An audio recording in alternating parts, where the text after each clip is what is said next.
Hola kinesiócratas, bienvenidos a un nuevo episodio de Kinesiocracia, gobernados por el movimiento. Hoy es 8 de noviembre y esta vez estamos grabando desde nuestras casas. Ya nos conocen, somos los kinesiólogos Nelson Adrian y Matías Osa. Y bueno, ya que estamos volviendo con el tema de la práctica basada en la evidencia, hoy día vamos a conversar sobre una de las barreras que tenemos como profesionales cuando vamos a tomar decisiones.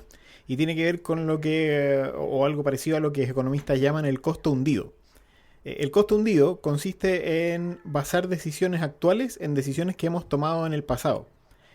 Por ejemplo, cuando uno hace un curso sobre algo y empieza a aplicar lo que aprendió en el curso, y de repente se da cuenta que lo que aprendió en el curso no sirve o hay poca evidencia que lo respalde.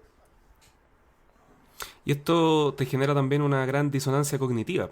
Claro, O sea, además, porque uno si gasta plata en un curso o en algún postítulo, posgrado, lo que sea, y después uno empieza a ver que en realidad no era tan así, por así decirlo, claramente te genera cierto esta disonancia y además, como tú decías, este costo, ¿verdad?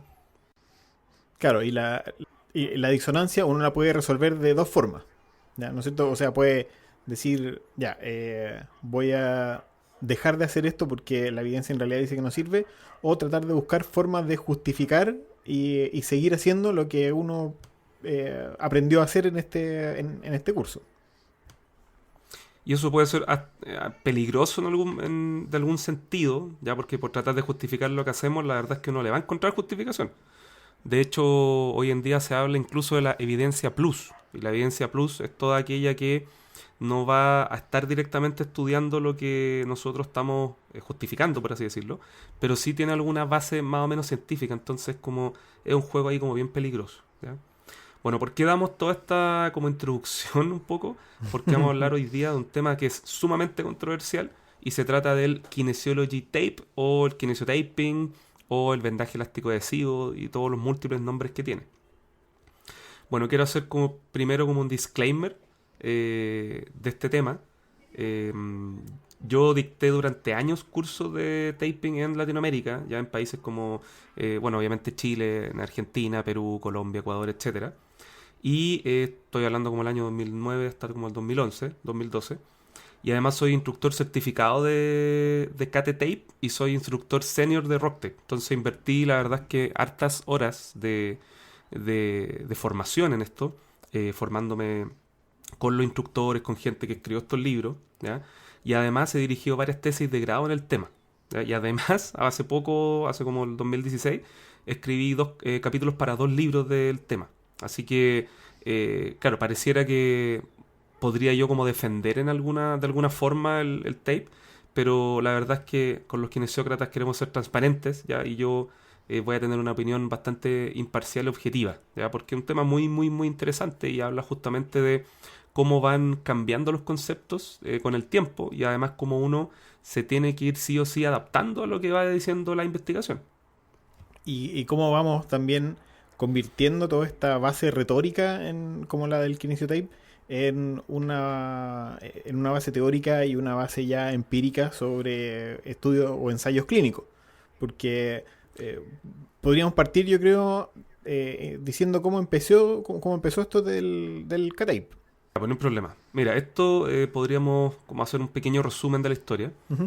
El taping o kinesiotape nace por ahí el año en los 70, entre el 73 por ahí después, ya, en Japón, y fue esto realizado por un quiropráctico llamado Kenzo Kase, ¿ya? Eh, y ahí parte un poco el problema, ¿ya? Primero porque es quiropráctico, ¿ya? En el sentido que la Claro. quiropraxia tiene otra forma de ver las cosas, tiene una filosofía que no tiene que ver con la de la medicina o kinesiología que nosotros vemos. Por lo tanto, los efectos tenían mucho que ver con otra cosa, ¿ya? Y eran principalmente, digamos, eh, tenía que ver con efectos más sobre la inteligencia innata y efectos sobre músculo y como te digo, tiene que ver con una base que es un tanto cuestionable debido a la filosofía propia que tiene la quiropraxia, ¿ya? ¿Qué es lo que planteaba Case en un inicio? Claro, él decía que el vendaje que se usaba, porque se había usado vendaje adhesivo sobre la piel para ciertas patologías o en ciertas condiciones, él decía que ese vendaje rígido era demasiado restrictivo y, en sus palabras, como que inhibía el movimiento de fluidos inflamatorios bajo la piel. Y desde ahí dijo que este nuevo sistema de un vendaje más flexible, elástico, podría tener beneficios sobre la mecánica y sobre la evolución de las lesiones. Él empezó a desarrollar esto y desde el 83 se empezó a usar en Tokio así de manera más comercial, con mayor difusión. Incluso ya empezó a llegar al deporte más especializado. La selección japonesa de voleibol lo estaba usando en 1989. Ya eso mucho antes de lo que nosotros acá en Occidente lo empezamos a conocer. La técnica inicialmente había estado pensado como un sustento para el músculo. Así como funcionar quizá como una ayuda externa para el músculo. Y eso se supone que podría influenciar la actividad del músculo, mejorando su tono o sus patrones de activación. Y de ahí observaciones que hizo lo llevaron a desarrollar otras técnicas de vendaje o específicas para el dolor, para el drenaje, para favorecer la movilización y otras más. De ahí incluso en el año 2001, Medicare, el sistema de seguro médico en Estados Unidos, lo codificó para reembolso como prestación en salud. O sea, había como un cuerpo de conocimiento más o menos armado que llevó a esta institución a considerarlo como una prestación más en salud. Claro, y resulta que en este caso el cuerpo como de evidencia que existía era la bibliografía original escrita por el mismo Kenzo Kase, y que en realidad si uno la revisa no tiene absolutamente ninguna bibliografía, o sea, son solamente notas de lo que él veía y observaba, ¿ya? Pero bueno, tuvieron que pasar más de 20 años para que esta técnica llegara a Europa y a Estados Unidos, principalmente de mano de los atletas, ¿ya? Muchos equipos olímpicos y también algunos equipos de fútbol, sobre todo en Europa, empezaron a utilizar esta técnica porque algunos kinesiólogos y médicos de los equipos deportivos se empezaron a formar en Japón. Y ahí como que la sacaron, ¿ya?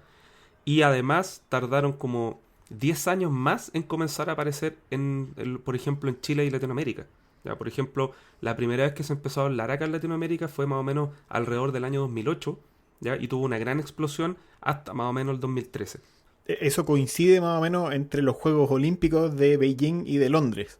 Ahí hubo mucha exposición de deportistas, principalmente de beach volley, que ocupaban este vendaje y empezó a llamar la atención los deportistas que jugaban o practicaban su deporte con estas cintas de colores pegadas principalmente en el hombro o en el abdomen o en la columna o en el dorso. De hecho, Kerry Welch fue una medallista olímpica estadounidense que ocupaba en el hombro el tape, y ella había sido descartada en un inicio para participar, pero con el taping, el tratamiento del kinesiólogo del equipo, logró estar presente en la competencia. Entonces ella misma decía que era casi como milagroso el vendaje, ¿ya? Bueno, hoy en día esta técnica ya se enseña en múltiples programas de postítulo, en programas de posgrado e incluso en pregrado. O sea, yo personalmente en la universidad donde hago clases enseño esto ya a alumnos de cuarto año, porque de cierta forma ya se reconoce que está dentro de nuestra como caja de herramientas, ¿ya? Y además acá en Chile lo hemos visto en diferentes programas de televisión, deportistas, ¿verdad? Principalmente en equipos de fútbol, o sea, hasta la selección chilena, los mundiales lo hemos visto. Y en los reality. Sí, a mí me con tocó, Joche. sí, pues a mí me tocó trabajar en un reality como kinesiólogo y veía al Joche que llegaba justamente solamente a que le pusieran las cintas de colores. O sea, eso fue culpa tuya entonces. No, porque yo no le ponía el kinesiotaping. Ah, ya, bien. Bueno, entonces la masividad que ha tenido la técnica, que por un lado no está mal, ¿ya? Hay algunos colegas de otros países que han dicho que lo bueno del taping es que le ha dado como una cierta importancia o relevancia al kinesiólogo dentro de lo que es el deporte, ¿ya? Porque había muchos equipos de fútbol, por ejemplo, que solicitaban que los kinesiólogos tuvieran formación en tape. pero de todas maneras la masividad que ha tenido entonces no está exenta a polémica. Y además, sobre todo relacionada con estos efectos que parecieran ser casi mágicos del taping. O sea, si uno se pone a revisar en algo tan simple como en Google o en YouTube, uno puede encontrar videos así de que te quitan mágicamente el dolor, te genera una movilización articular, o montones de efectos que la verdad es que cuando lo comparamos con la evidencia ya empezamos a entrar en un ambiente más o menos complejo, como una arena movediza un poquito compleja de atravesar. Tipo, entonces vamos viendo qué es lo que sabemos al respecto sobre los efectos de este vendaje. ¿Qué efectos se dice que tendría este vendaje? Mira, en un inicio, Kenzo Kase lo utilizó más relacionado con el tema del músculo. Por lo tanto, si tú revisas la bibliografía, los primeros libros de Kenzo Kase, que hasta el día de hoy se comercian, más de la mitad del libro está dedicada al músculo. Por lo tanto, los primeros efectos son supuestamente de aumentar el tono o inhibir el tono muscular, ¿ya? Si uno lo ve desde el punto de vista teórico, suena como una súper buena idea, porque sería un muy buen tratamiento para una contractura muscular, un espasmo, podría ser aplicado, por ejemplo, a pacientes neurológicos y tendría una gran gama de aplicaciones. Y de hecho, por ahí yo creo que la mayoría de nosotros picamos en un inicio porque parecía como una gran herramienta, ¿ya? Y ese fue el primero, pero después con el tiempo fueron saliendo algunas de drenaje linfático y algunas ya un poquito más cuestionables que tenían que ver con controlar el proceso inflamatorio, con generar un como cambio en la electroquinemática, generar también algún tipo de efecto a nivel, digamos, de vaso sanguíneo, ya como que podía interferir también en el flujo sanguíneo. Entonces, todos estos tipos de efectos posibles que tenía el taping hacían que fuera casi una herramienta así como la navaja suiza de los tratamientos kinésicos, porque hacía de todo. Y en realidad, ¿qué es lo que nos dice ahora la evidencia sobre qué es lo que sirve, o para qué sirve y para qué no sirve? Bueno, hoy en día la verdad es que la evidencia de los últimos, yo te diría, 4 años ha sido bastante como potente al mostrar que sobre todo estos efectos famosos musculares son los que no se generan. O sea, estudios con electromiografía, estudios con, digamos, hasta con resonancia magnética funcional y de distintas formas han mostrado que la verdad es que a nivel muscular no genera ningún cambio de tono, Ya. ¿ya?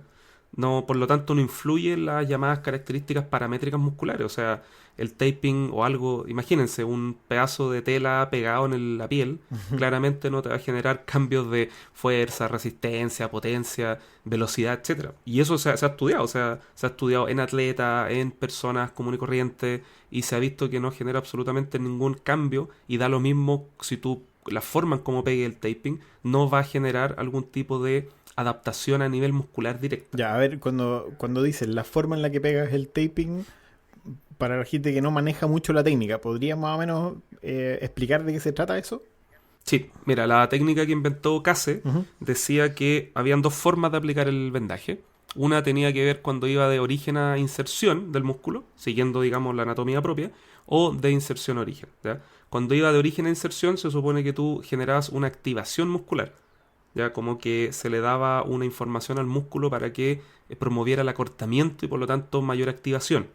Y cuando se ponía al revés, o sea, desde la zona distal hacia proximal, se supone que se generaba el efecto contrario, como que inhibía el tono, porque como que supuestamente generaba un efecto más de elongación, por así decirlo, como de reposo muscular. Ya, Entonces esa era la teoría, digamos, inicial. ya, eso significa que yo pego primero un extremo de la venda, de la cinta, no sé, en la inserción del músculo, estiro la cinta, la pego sobre la piel y después pego el extremo que va sobre la inserción. Eso sería aplicarlo de distal a proximal, ¿cierto?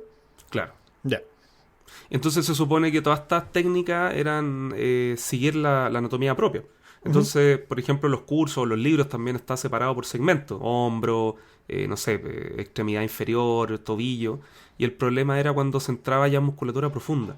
Porque tú igual lo podías entender, o sea, del punto de vista, estoy hablando netamente teórico, cuando uno le contaban esto y uno decía, ah, ok, o sea, lo podría aplicar en el bíceps braquial, en el tríceps braquial, en el trapecio, pero igual de repente habían aplicaciones que eran, por ejemplo, para la musculatura, no sé, para los rotadores de cadera profundos, ¿ya? ¿Cómo yo lo aplico para el cuadrado femoral, por ejemplo? Ya, sospechoso. Ahí está como raro, ya cómo yo llego a los multífidos, ya es como solamente por un tema de capas de tejido ya es imposible. Claro, cómo llegar hasta esa profundidad sin afectar a los músculos superficiales que pueden en parte tener direcciones similares, porque en el fondo estás aplicando el vendaje en la dirección que tiene el músculo. Ahora, tampoco tiene mucho, no le veo mucho sentido, así intuitivamente, a esta teoría o hipótesis o la retórica que plantea diciendo que si yo pongo tensión sobre la piel y la tensión empiezo a ponerla desde proximal o empiezo a ponerla desde distal, vaya a tener algún efecto sobre el músculo, ¿no? Eh, No sé, siendo un poquito más escéptico, no me convence ni en lo más mínimo esa forma de plantearlo.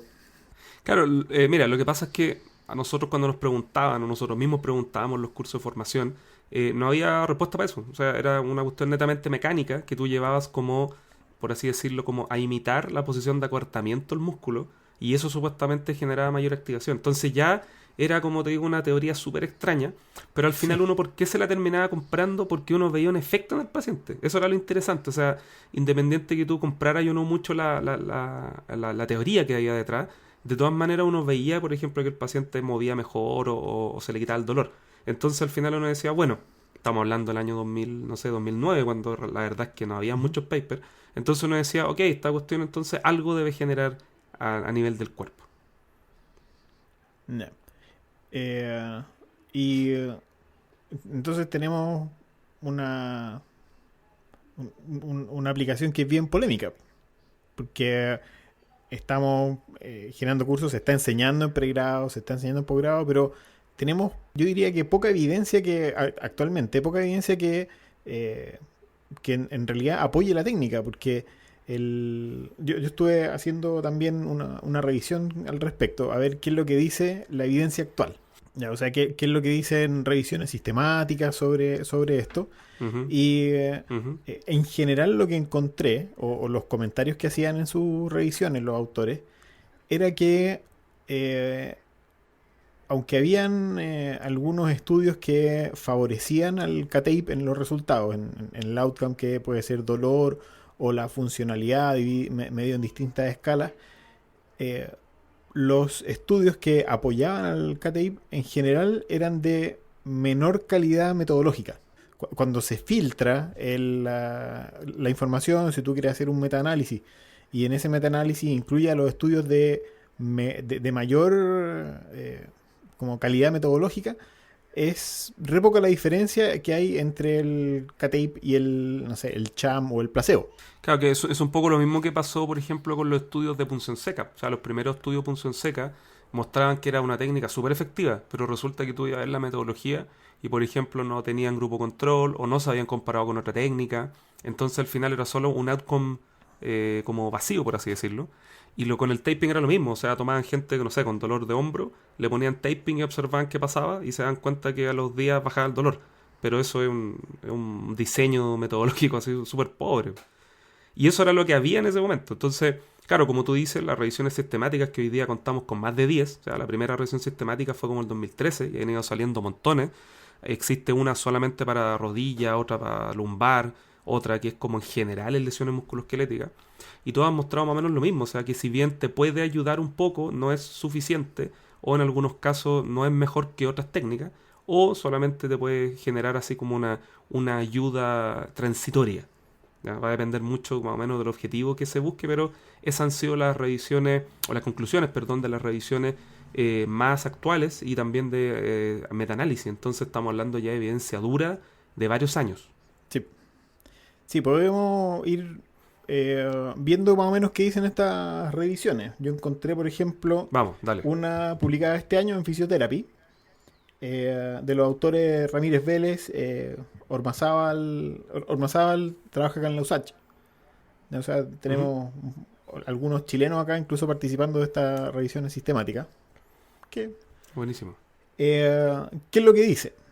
Esta buscaba efectos de kinesiotaping contra CHAM, o taping de mentira, digamos, en condiciones musculoesqueléticas varias, de eh, por lo menos una semana de tratamiento. Y como conclusión, hay evidencia de baja calidad, no concluyente, del efecto benéfico del kinesiotaping, patologías de hombro, en el dolor lumbar y artrosis de rodilla. O sea, en su revisión buscaban como dolor en estas tres lesiones, ya que una revisión bien grande al respecto. Toma en cuenta 6 ensayos clínicos para el metaanálisis en su revisión y no encontró entre esos una diferencia significativa en los datos más agrupados. Otras revisiones ya como específicas por tema, una revisión del 2018 que buscaba los efectos en el dolor lumbar, comparando el taping y sham taping, encontró que no había diferencias en el dolor, pero sí en la función según la escala de Oswestry. Ya la escala de Oswestry mide como un porcentaje. Entonces tiene una escala que va de 0 a 100 sobre la funcionalidad o la calidad de vida de una persona con dolor lumbar. Dice que no había diferencia para el dolor, pero sí para la funcionalidad, y encontró una diferencia estadísticamente significativa en la funcionalidad. Pero esa diferencia estadísticamente significativa era de 4 puntos en la escala. Y según Schwind y otros del 2013, la diferencia mínima clínica son al menos 5 puntos.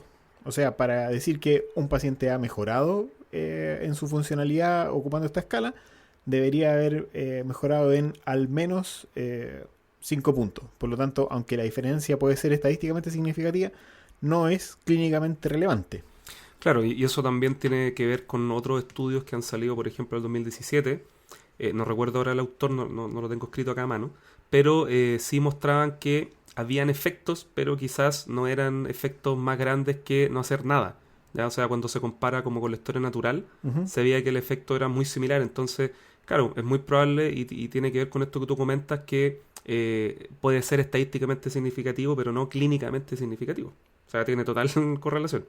Otra revisión de Logan y colegas en los efectos que tiene para el dolor patelofemoral, que buscó varios tipos de taping para el dolor patelofemoral, encontró, ya que estamos hablando de solo kinesiotaping, que el kinesiotaping servía, pero si se acompañaba de ejercicio. Ya, o sea, el kinesiotaping solo no tenía efecto en el dolor, pero al acompañar de ejercicio era un poco mejor que el ejercicio solo.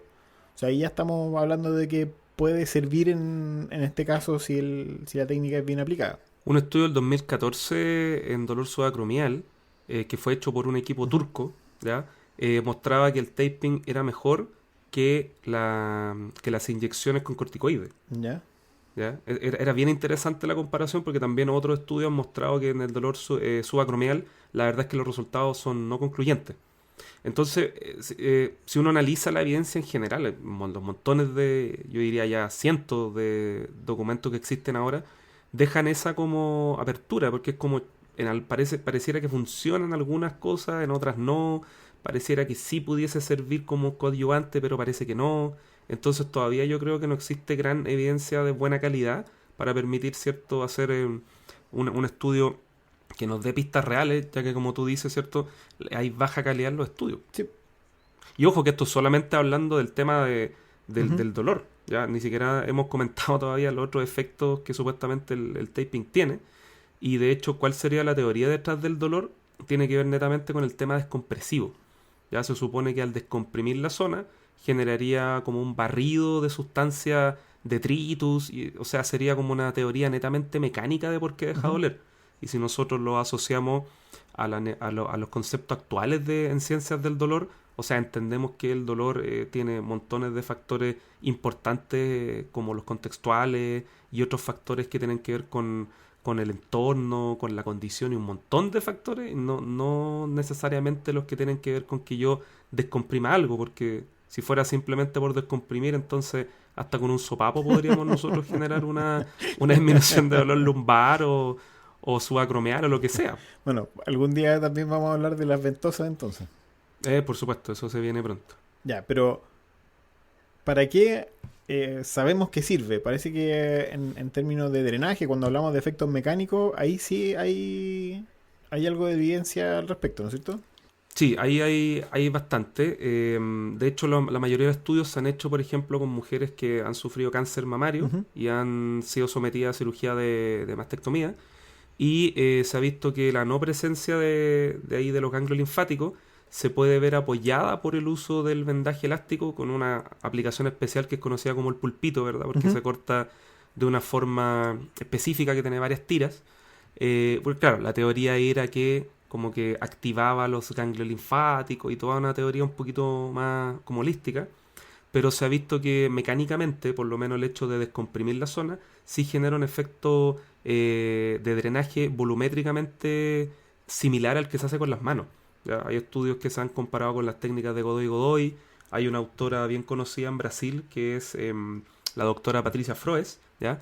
Y ella ha publicado un montón de artículos, incluso ocupándolo en ámbito dermatofuncional, como para celulitis y otras cosas, y estudios de buena calidad, y se ha mostrado que ahí efectivamente el taping en cuanto a lo que es drenaje anda bastante bien. O sea, no como una técnica que podamos utilizar por sí sola, pero sí como ayudante para las técnicas clásicas manuales de drenaje o, por ejemplo, después de una sesión de drenaje linfático, se podría dejar puesto el taping para acompañar un poquito el tratamiento que realizamos. Entonces, ahí habría un uso que sí está bastante más validado. Por ejemplo, ¿ya? Ahora bien, para el tema del dolor, como ya dijimos, es bastante como todavía estamos ahí como que se está peleando, se está viendo. El tema muscular, ya dijimos anteriormente que todos los documentos que han salido han demostrado que no genera ningún efecto a nivel muscular. Pero en donde sí también tiene efectos bien interesantes es a nivel somatosensorial. El año 2014, un equipo en Ya. Estados Unidos utilizaron una máquina de resonancia magnética funcional y lo que hicieron fue ver cómo era la actividad cerebral mientras se aplicaba el taping en la rodilla en gente que había tenido una lesión del ligamento cruzado anterior. Por lo tanto, era gente que tenía una falla propioceptiva importante. ¿Ya? Lo que se vio en esta imagen, Ujú. cuando la gente se le pedía que hiciera una tarea de extender y flectar la rodilla, era que habían muchas zonas cerebrales que se activaban en un intento, ¿cierto?, del sistema nervioso por tratar de controlar y estabilizar esta información que se pierde por medio de la lesión del ligamento cruzado anterior. Y cuando pusieron el taping, solamente cruzando por la zona anterior de la patela, o sea, era como una barra cruzada nomás de vendaje, se vio que la actividad cerebral disminuyó y se parecía bastante a la actividad normal de una persona que no tiene lesión. ¿Ya? Entonces fue súper interesante Ya. el documento porque demostraba, fue el primero de hecho que demostró que el vendaje elástico pegado sobre la piel pudiese generar una activación y modular la actividad a nivel cerebral.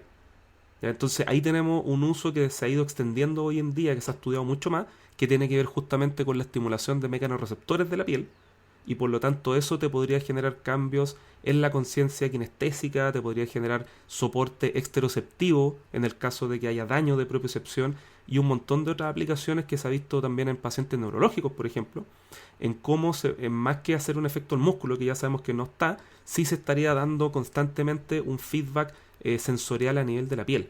¿Ya? Y es ahí donde por lo menos el taping se ha defendido bastante mejor y tiene estudios de mejor calidad y también hartas aplicaciones, por ejemplo, en paresia. También se ha visto algunas aplicaciones en parálisis braquial obstétrica, algunas aplicaciones deportivas, por ejemplo, para modificar algunos patrones de movimiento, por ejemplo, en valgo dinámico de rodilla.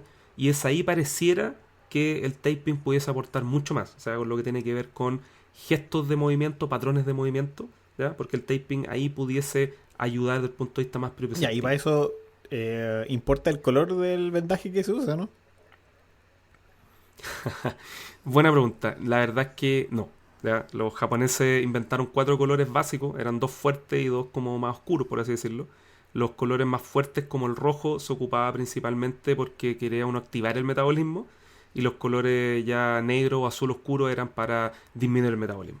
¿Ya? Pero también hay estudios que se han hecho y se ha comprobado que el tema del color da lo mismo, tiene que ver con simplemente con la elección del paciente o lo que uno tenga a mano también. O sea, por ejemplo, yo tengo algunos que son como radioactivos, así como con símbolos medio raros de tigre. Y si a la gente le gusta, que bueno, pero da lo mismo, la verdad. No tiene absolutamente ninguna utilidad. Al igual que la dirección que ocupa el taping que dijimos anteriormente, el tema del color también no tiene absolutamente ninguna trascendencia.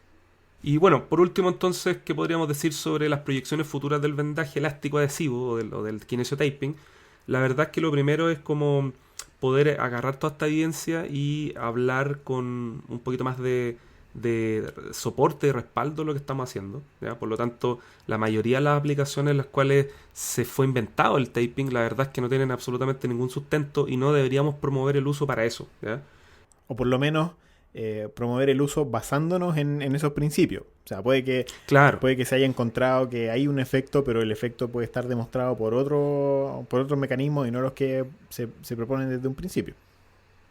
Por supuesto, uno siempre tiene que estar abierto a ir conociendo más y a poder cambiar también los paradigmas que uno trae. O sea, a mí me parece que el 2019, ya casi 2020, seguir hablando de inserción a origen a inserción y que los colores y que vamos a activar el músculo, ya me parece una tontera, porque desde el 2013 que existen documentos de revisiones sistemáticas ya que demuestran de que no se genera absolutamente ningún efecto a nivel muscular, ¿ya? Y también sobre el dolor. Entonces, si yo lo quiero ocupar como un coadyuvante a mi terapia, pensando por ejemplo en darle un soporte propioceptivo, bienvenido sea, ¿ya? O sea, ahí se ha mostrado que algo de buen efecto tiene, como el que tú nombrabas de dolor patolofemoral, Ujú, ¿cierto? En donde sí. ejercicio con taping pareciera ser una buena combinación. Ahí te la creo, ¿ya? Pero claramente no estamos frente a la panacea ni el santo grial de la terapia kinésica que podría generar grandes cambios a nivel musculoesquelético. No, eso es mucho hablar. Sí, y cualquiera que diga eso sobre cualquier intervención está tratando de vender alguna pomada ahí que no va a tener mucho éxito con el tratamiento o enfrentándose a la evidencia científica o al método científico propiamente tal. Claro, y eso tiene que ver mucho con lo que hablamos un capítulo anterior cuando hablamos del core, ¿te acuerdas? Ujú. Es lo mismo, o sea, al final las disfunciones y sobre todo la experiencia dolorosa al paciente tiene montones de factores que la van a condicionar. Entonces pensar que solamente una técnica de tratamiento, ¿verdad?, la va a ayudar o va a resolver el cuadro es ser tremendamente mecanicista y simplista a la vez.